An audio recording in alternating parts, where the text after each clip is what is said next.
Bon dimanche à tous et surtout, joyeux Halloween. Ok, c'est bon, je me calme. C'est le meilleur jour de l'année. Honnêtement, je suis plus excitée aujourd'hui que je le suis au jour de mon anniversaire. Donc, quoi de mieux que de fêter cela en se racontant des histoires glauques et morbides, hein? Et pour cette journée bien spéciale, je vous ai concocté 3 histoires complètement différentes.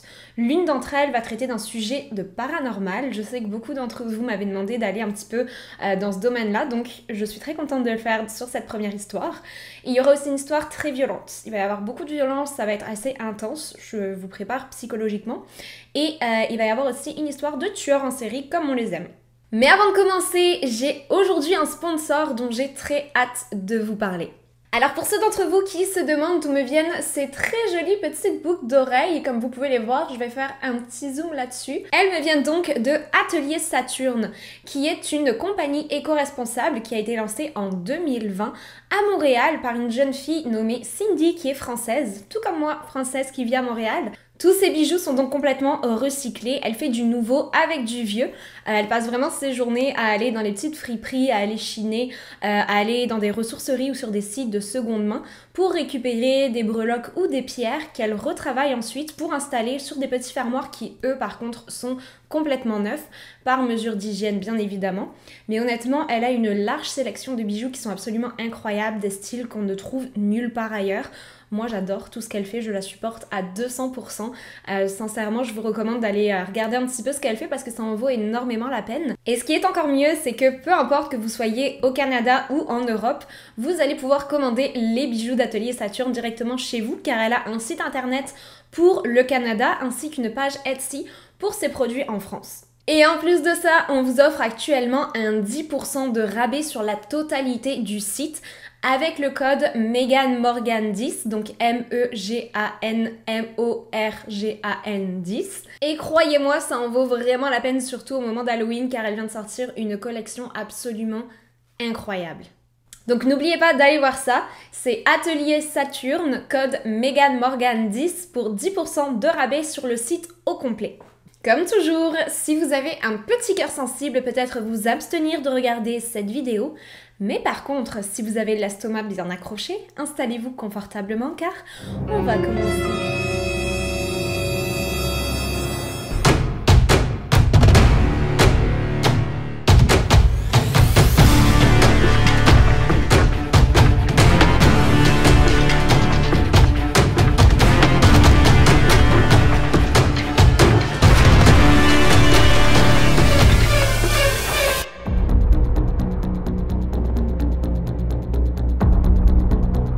Le 25 octobre 1900, le jeune Robert Eugène Otto voit le jour en Floride et plus précisément à Key West. Il y grandira entouré de ses parents et sera un enfant unique.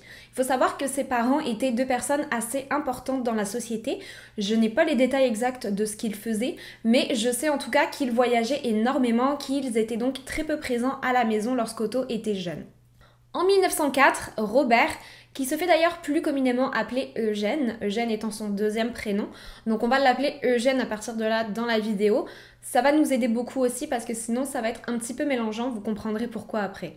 Bref, en 1904 donc, Eugène qui fête ses 4 ans est absolument couvert de cadeaux et parmi ces cadeaux, il reçoit une poupée de la part de son grand-père. Ce dernier l'avait ramené directement d'Allemagne alors qu'il y était en voyage et pensait que son petit-fils allait très certainement l'aimer. Et il avait vu juste, car la poupée était le cadeau préféré d'Eugène.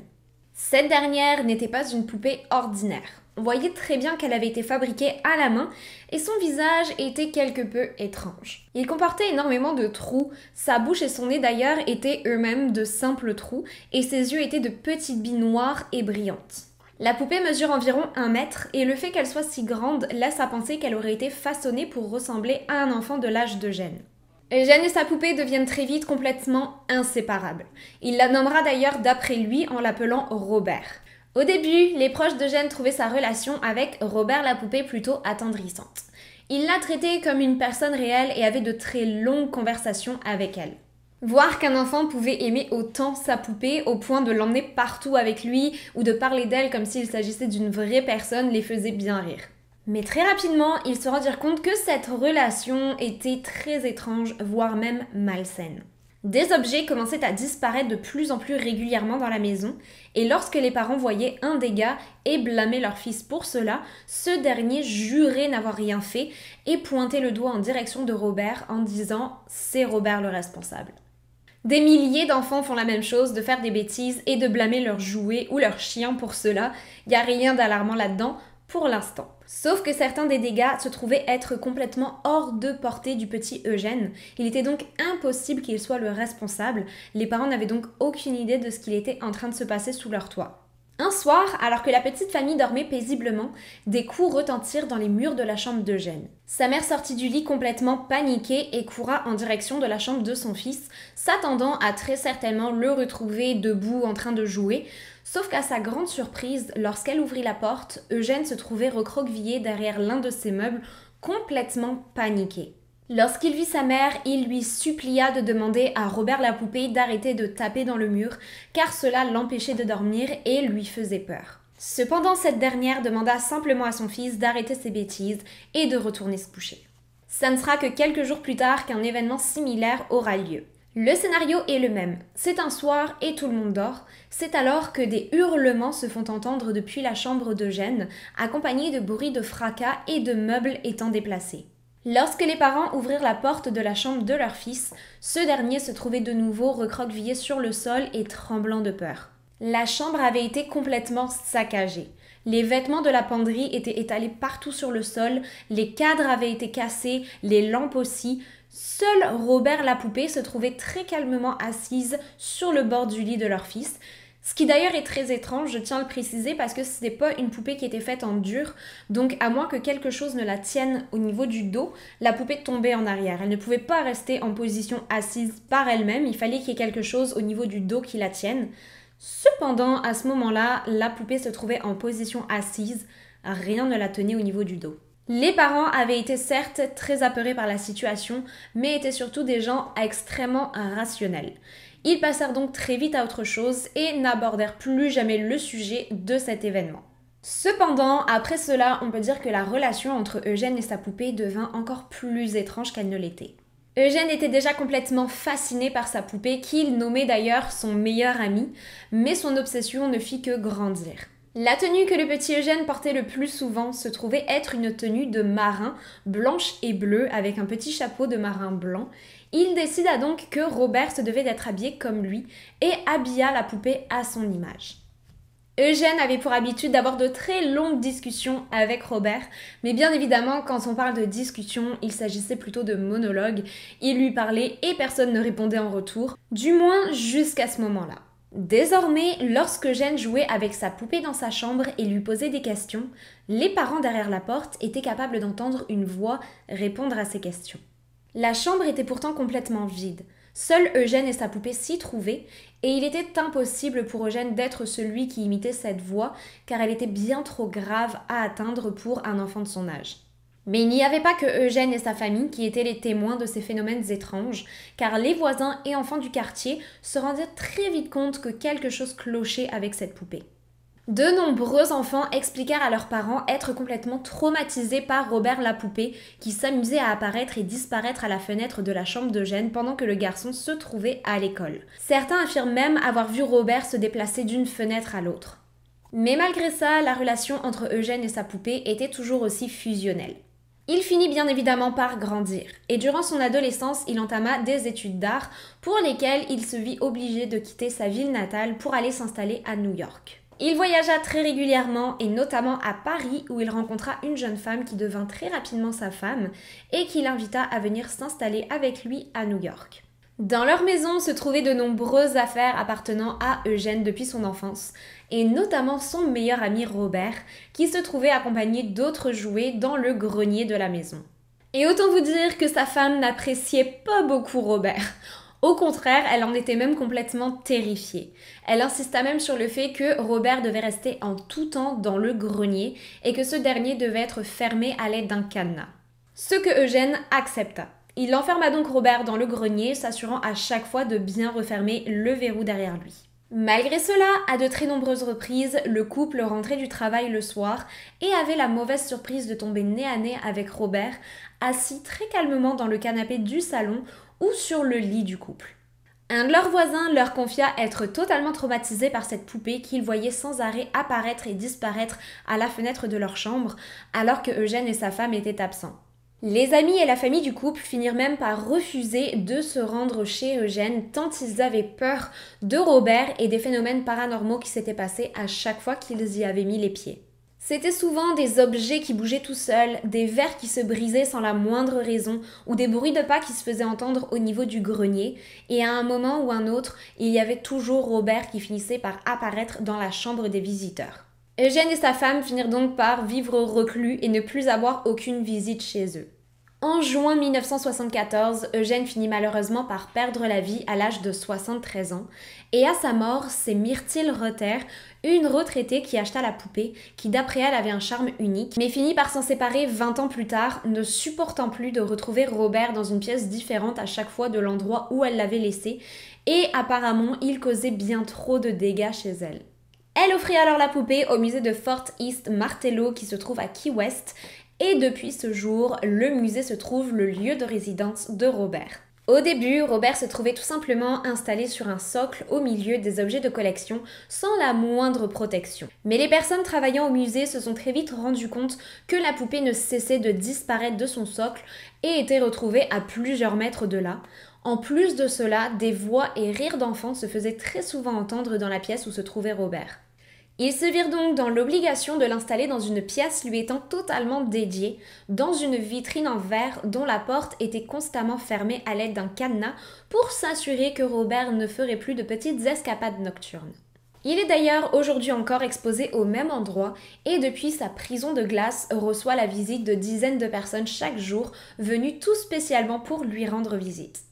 Lorsqu'il fut installé pour la première fois dans la pièce lui étant dédiée, de nombreux problèmes techniques apparurent. Tout d'abord, les caméras de surveillance se trouvant dans cette pièce en particulier cessèrent de fonctionner et ce durant plusieurs semaines. Et de nombreux objets entourant Robert se retrouvèrent déplacés à de nombreuses reprises. Énormément de visiteurs ayant pris Robert en photo sans son autorisation ou s'étant moqués de lui ou de sa légende se seraient retrouvés ensuite hantés par la poupée et auraient même fini par écrire des lettres au musée, plus spécialement d'ailleurs à Robert, le suppliant de les pardonner et d'arrêter de les hanter. Aujourd'hui encore, ce sont plus d'une dizaine de lettres de ce genre qui arrivent chaque semaine au musée. Un reporter qui n'était absolument pas au courant de la légende entourant Robert lui rendit visite. Lorsqu'il le vit pour la première fois, il trouva que la poupée avait un regard plutôt attendrissant et avait l'air de sourire innocemment. Mais au fur et à mesure que l'un des guides lui racontait l'histoire de Robert, il se rendit compte que l'expression sur le visage de la poupée changeait petit à petit. Son sourire était de plus en plus malsain et ses yeux étaient maintenant dirigés directement vers lui. Il explique même avoir eu l'étrange sensation que Robert écoutait attentivement ce que le guide était en train d'expliquer et suivait de très près leur conversation. De nombreuses chaînes de télévision, youtubeurs paranormaux et autres petits curieux ont rendu visite à Robert au fil des années et ont documenté cela dans des vidéos que vous pouvez très facilement retrouver en ligne si cela vous intéresse. Cela ne prit pas longtemps avant que Robert la poupée n'inspire le cinéma, et ce tout d'abord avec le fameux Chucky que tout le monde connaît qui est grandement inspiré de cette affaire, mais aussi avec un film nommé Robert tout simplement qui a vu le jour en 2015. Je tenais vraiment à vous parler de cette histoire car je rage intérieurement. Il y a 2 ans de ça, j'étais en vacances justement dans les Keys et je me trouvais littéralement à quelques coins de rue du musée où se trouve Robert. Mais ne connaissant pas l'histoire à l'époque, je n'y suis pas allée et croyez-moi aujourd'hui encore, je m'en mords les doigts.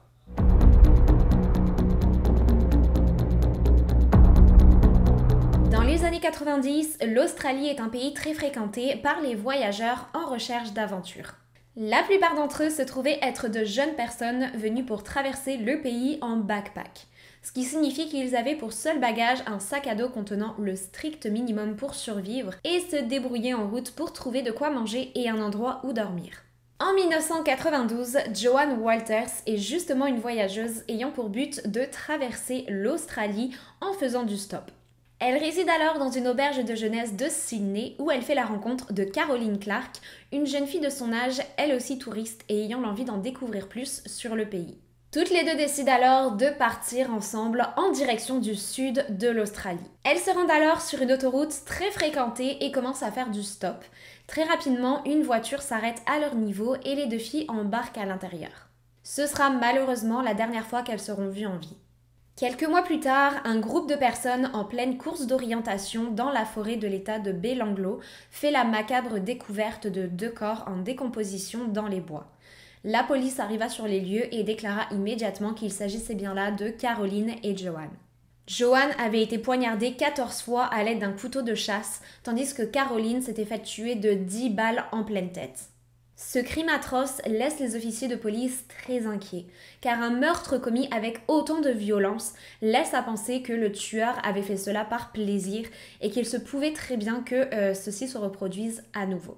De plus, aucun indice ne fut retrouvé sur la scène de crime, il n'avait donc aucune idée de l'identité du tueur ou même du motif.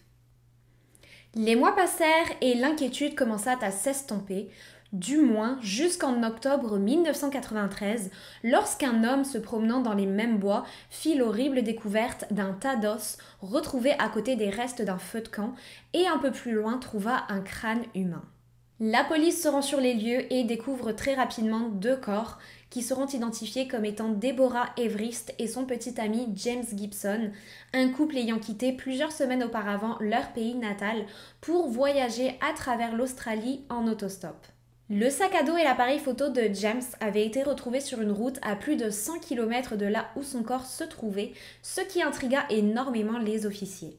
Avait-il été tué sur cette route et son corps aurait peut-être été tout simplement déplacé ensuite dans la forêt, ou avait-il été tué dans la forêt et le tueur s'était alors peut-être débarrassé des effets personnels de sa victime plusieurs kilomètres plus loin? C'est ce qu'ils essayaient de déterminer. La forêt fut ensuite ratissée de long en large pour s'assurer qu'aucun autre corps n'y serait découvert, et heureusement, ils n'en trouvèrent aucun. Ils comprirent néanmoins très rapidement qu'ils étaient là sur la piste d'un tueur en série qui s'attaquait aux autostoppeurs. Il ne fallut pas attendre 1 mois avant qu'un autre corps ne fût retrouvé dans la forêt. Comme la fois précédente, le corps fut découvert par un homme qui se promenait tout simplement par là et tomba malencontreusement sur un crâne humain. Les enquêteurs découvrirent très rapidement l'identité de la victime.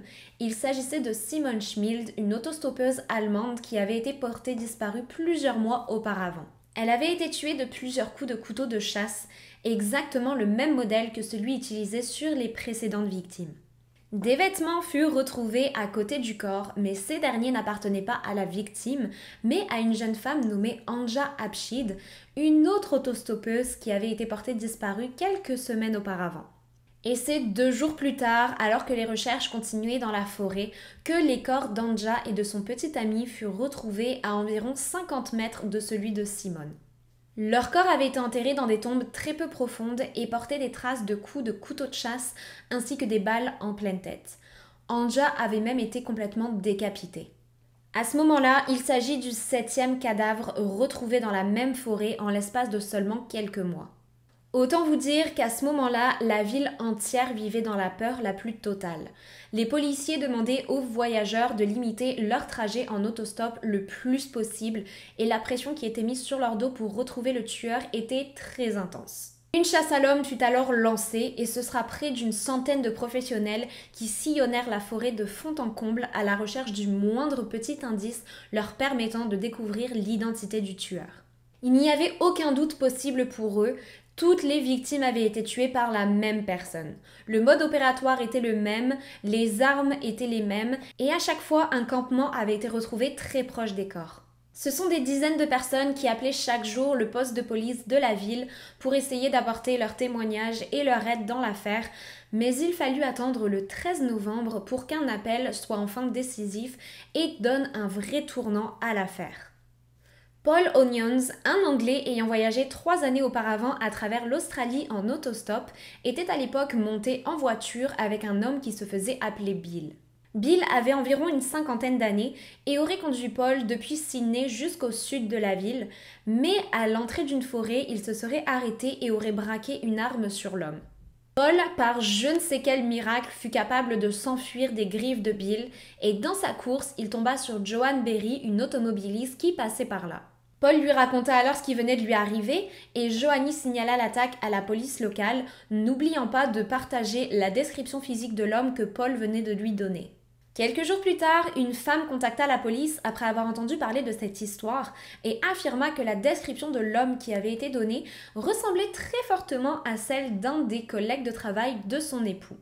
L'enquête n'ira malheureusement à ce moment-là pas plus loin que ça et tomba tout doucement dans l'oubli, en tout cas jusqu'à ce fameux appel en 1993 de Paul Onions.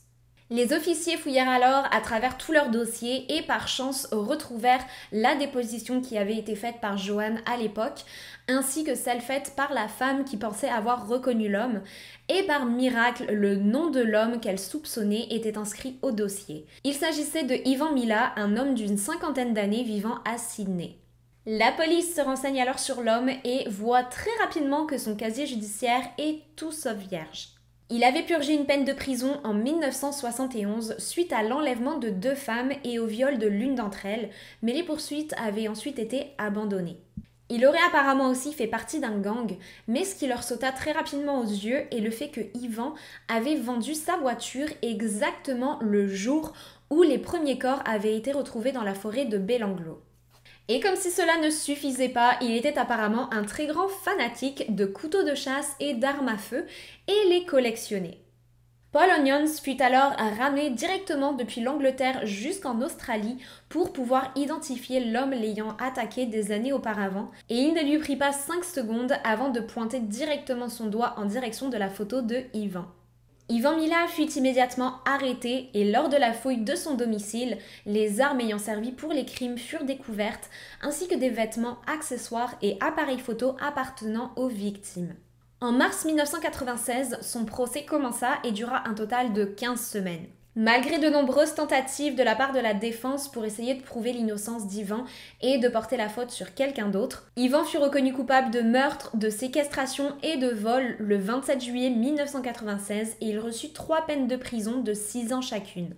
Peu de temps après son incarcération, il tenta de s'échapper de la prison avec un dealer de drogue avec qui il partageait sa cellule, en vain car malheureusement les deux hommes furent Non, pas malheureusement, car heureusement, les 2 hommes furent très rapidement rattrapés. Cependant, le lendemain matin, le complice d'Ivan fut retrouvé pendu dans sa cellule, suite à quoi Ivan Mila se vit transféré dans une prison à haute sécurité. Fun fact, le neveu d'Ivan a lui aussi été condamné à 43 ans de prison après avoir tué l'un de ses amis et abandonné le corps de ce dernier dans la forêt de Belanglo, tout comme son oncle. C'est si beau d'avoir l'esprit de famille comme ça. Cette affaire inspira le film Wolf Creek ayant vu le jour en 2005 et dans lequel des autostoppeurs se font séquestrer et tuer par un psychopathe. Une suite sortira d'ailleurs en 2013.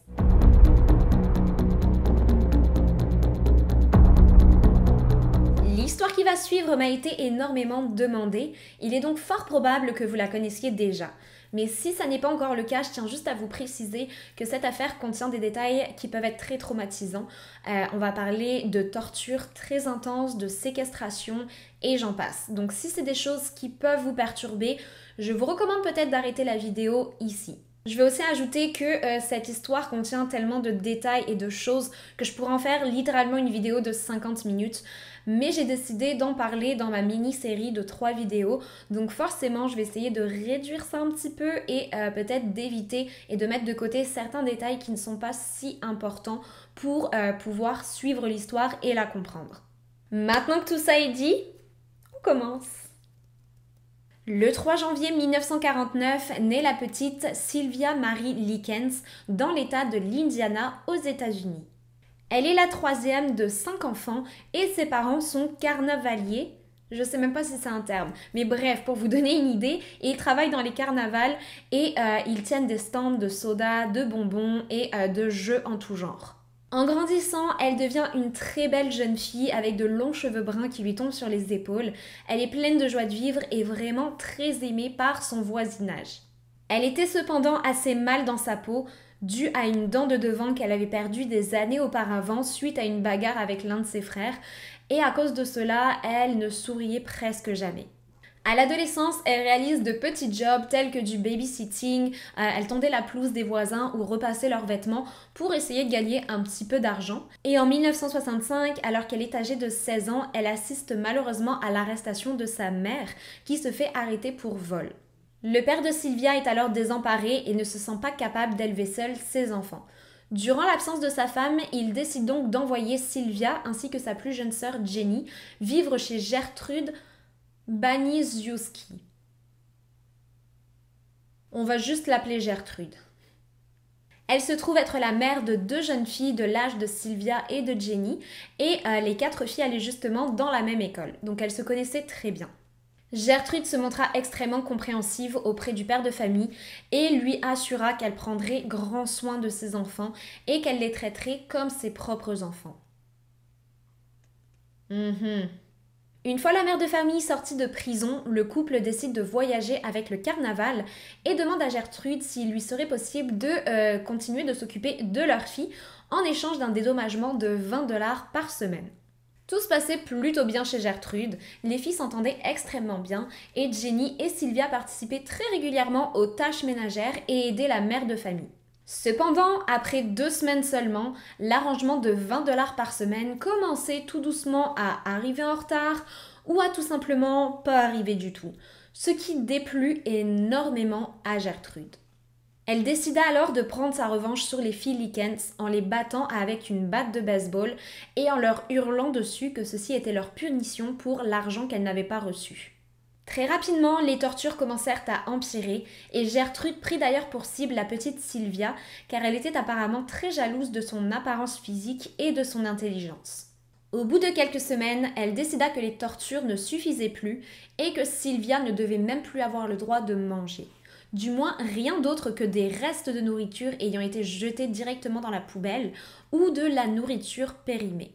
Lorsque Gertrude apprit que Sylvia avait un petit ami et qu'elle et ce dernier avaient déjà eu des relations sexuelles, elle lui affirma que c'était probablement la raison pour laquelle elle était si grosse, car elle devait tout simplement être enceinte. Elle la frappa ensuite au niveau de ses parties intimes et se mit à la battre de plus en plus violemment, ce à quoi Paula, la fille aînée de Gertrude, prit un grand plaisir à se joindre.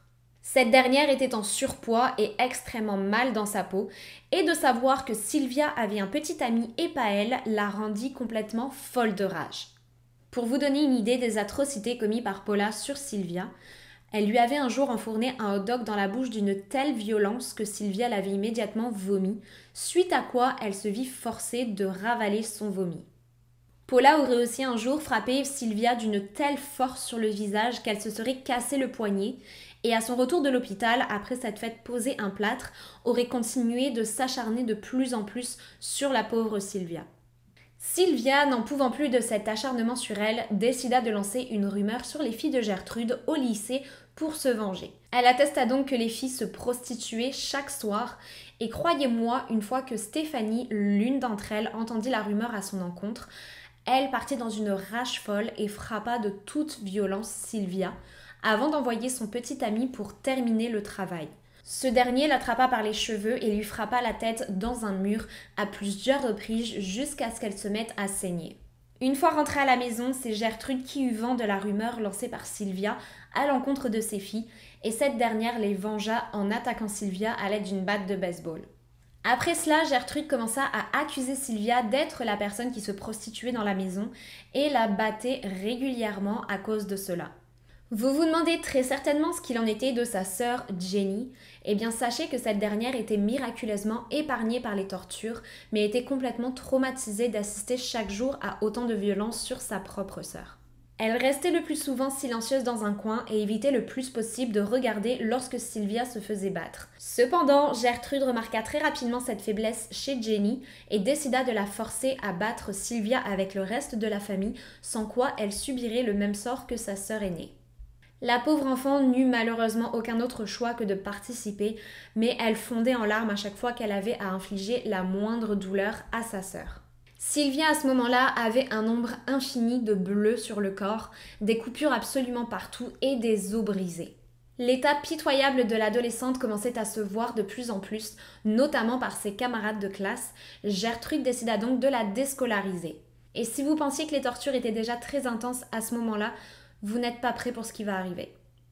Un jour où Gertrude retrouva une des tenues de gym appartenant à l'école que Sylvia aurait probablement volée, elle décida de la punir en lui brûlant chacun des bouts de ses doigts avec des allumettes. C'est d'ailleurs ce jour-là que Gertrude décida que torturer Sylvia ne lui suffisait plus et que lui vint l'idée de faire participer d'autres personnes à ces séances de torture pour rendre cela un petit peu plus fun.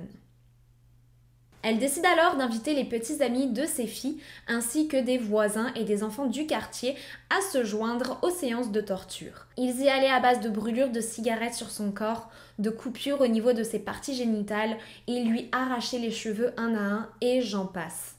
Les enfants du quartier devaient payer 5 centimes pour avoir un droit d'entrée et le droit au choix de soit humilier, mutiler ou brûler la pauvre Sylvia. Lorsque les parents Likens avaient enfin terminé leur tournée avec le carnaval, ils rendirent visite à leur fille chez Gertrude. Les adolescentes pensaient alors que leur calvaire allait enfin prendre fin, mais malheureusement les parents étaient simplement venus pour leur laisser savoir qu'ils allaient partir à nouveau pendant quelques mois avec le carnaval, mais qu'ils n'avaient pas à s'en faire et qu'ils reviendraient voir leur fille très rapidement. Ni Sylvia ni Jenny ne fut capable de dire quoi que ce soit à leurs parents sur ce qu'il se passait derrière les murs de la maison, tant elles étaient pétrifiées de peur devant Gertrude et ses filles. Et à peine les parents avaient quitté la maison que les tortures reprenaient de plus belle. Une fois, alors que Jenny et Sylvia se promenaient dans un parc, elles rencontrèrent leur grande sœur Diana, qui vivait seule à ce moment-là, et lui racontèrent tout dans les moindres détails, la suppliant d'en informer leurs parents pour qu'ils viennent les chercher le plus vite possible.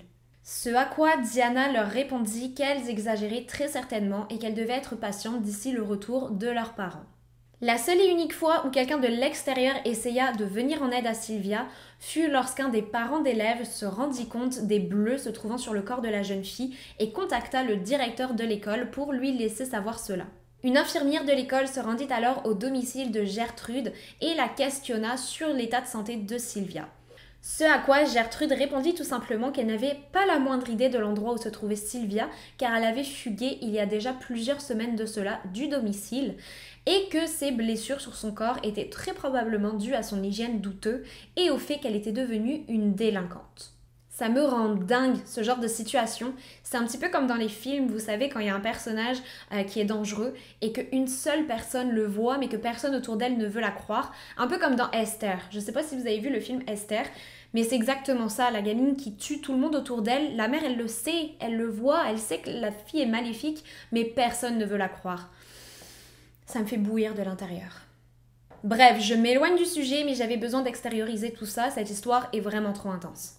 On arrive à un point où Sylvia ne réagissait même plus.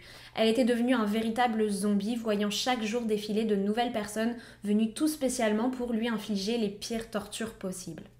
Elle était devenue incontinente et n'avait pas utilisé les toilettes ou pris de douche durant plusieurs semaines. Elle passait le plus clair de son temps dans la cave, les poignets accrochés à l'escalier, ses pieds touchant à peine le sol. Les tortures devenaient de pire en pire. Gertrude força Sylvia à avaler le contenu de la couche sale de son fils de 2 ans. Elle lui urina dessus et grava les mots « Je suis une prostituée et j'en suis fière » sur l'abdomen de l'adolescente avant de lui hurler au visage que personne ne voudrait jamais d'elle et qu'elle finirait ses jours seule. Quelques jours plus tard, Sylvia perçut une partie de la conversation entre Gertrude et l'une de ses filles, durant laquelle elle parlait de laisser Sylvia pour morte dans la cave et de mettre fin à ses jours. Après avoir entendu cela, l'adolescente tenta de s'échapper de la maison.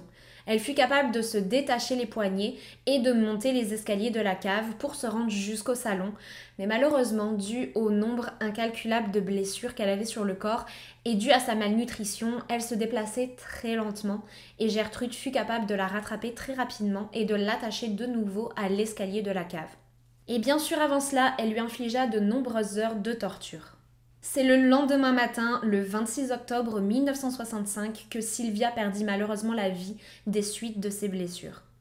Stéphanie, l'une des filles de Gertrude, tenta de ramener Sylvia à la vie en pratiquant le bouche à bouche, mais Gertrude le lui interdit, attestant que Sylvia n'était pas morte, qu'elle jouait tout simplement la comédie pour attirer l'attention sur elle. Une fois convaincue que Sylvia avait bien réellement perdu la vie, Gertrude contacta la police qui, dès leur arrivée, furent absolument choqués par l'état du corps et l'intensité des blessures infligées à Sylvia. Ce à quoi Gertrude avait déjà une explication toute prête. Peu avant la mort de l'adolescente, elle avait forcé cette dernière à écrire une lettre dans laquelle elle prétendait s'être enfuie avec un groupe de jeunes hommes de la ville qui étaient très violents avec elle, mais qu'elle avait tout de même pris la décision de rester vivre avec eux et ne reviendrait pas. Ce à quoi elle ajouta que Sylvia était revenue le matin même avec toutes ses blessures déjà sur son corps et que la pauvre Gertrude, complètement désemparée, avait passé l'après-midi entière à essayer de sauver Sylvia et de la guérir de ses blessures, en vain. C'est à ce moment-là que Jenny, qui assistait à la scène, perdit son sang-froid et avoua tout aux officiers. Elle expliqua en détail toutes les tortures absolument atroces ayant pris place sous le toit de la maison et donna le nom de chacune des personnes ayant participé. Gertrude fut immédiatement arrêtée et démentit au début toutes les accusations faites envers elle, mais à force de persuasion, elle finit par tout avouer et ajouta même que ses filles, notamment Paula, avaient très largement pris part aux séances de torture. Les filles de Gertrude ainsi que 5 voisins furent donc eux aussi arrêtés et envoyés directement en prison. Je sais qu'à ce moment-là de l'histoire, vous êtes sûrement très frustrés et croyez-moi, ça n'est pas près de se terminer. Attendez ce qui est à venir. Suite au procès, Paula se vit condamnée à entre 2 et 20 ans de prison, mais malgré le fait qu'elle ait tenté à plusieurs reprises de s'échapper, elle fut libérée après seulement 6 ans derrière les barreaux. Gertrude, elle, qui avait été condamnée à la prison à vie, se vit offrir la possibilité de parole après s'être comportée comme une détenue parfaite durant 14 années, ce à quoi bien sûr énormément de personnes s'opposèrent, mais malgré cela, elle fut libérée de prison en 1984 et se vit même la chance de pouvoir changer d'identité pour que ses détracteurs ne la retrouvent pas. Lors de sa sortie de prison, elle affirma ne se sentir aucunement responsable pour ce qui était arrivé à Sylvia et que si les choses avaient terminé ainsi, c'est sûrement parce que Dieu le voulait. Elle ira alors s'installer en Iowa où elle reprit sa petite vie très tranquillement avant de mourir d'un cancer 5 ans plus tard à l'âge de 63 ans. Durant l'enterrement de Sylvia, ce sera plus d'une centaine de personnes qui seront présentes et le prêtre qui officiait la cérémonie fut à de nombreuses reprises pris par l'émotion. Il conclut par, et je cite, « Nous allons tous un jour perdre la vie, mais aucun d'entre nous ne souffrira jamais autant que notre petite sœur a souffert durant ces dernières heures. » Je pense sincèrement que cette affaire a été la plus compliquée à aborder pour moi car cette histoire est absolument atroce du début à la fin et il s'agit de la pire injustice que je n'ai jamais vue. Honnêtement, je ne comprends pas à aucun moment comment Gertrude a été libérée et a eu même le droit de vivre sous une nouvelle identité. C'est quelque chose... je comprends pas. Je comprends pas et ça m'énerve. D'ailleurs, j'avais dit que je la ferais courte, mais j'ai pas pu m'empêcher de rentrer dans les détails. Je pense que ce sera même la plus longue histoire des 3. Cette terrible histoire sera reprise au cinéma en 2007 dans le film An American Crime, film dans lequel Sylvia Likens se voit interprétée par Elliot Page.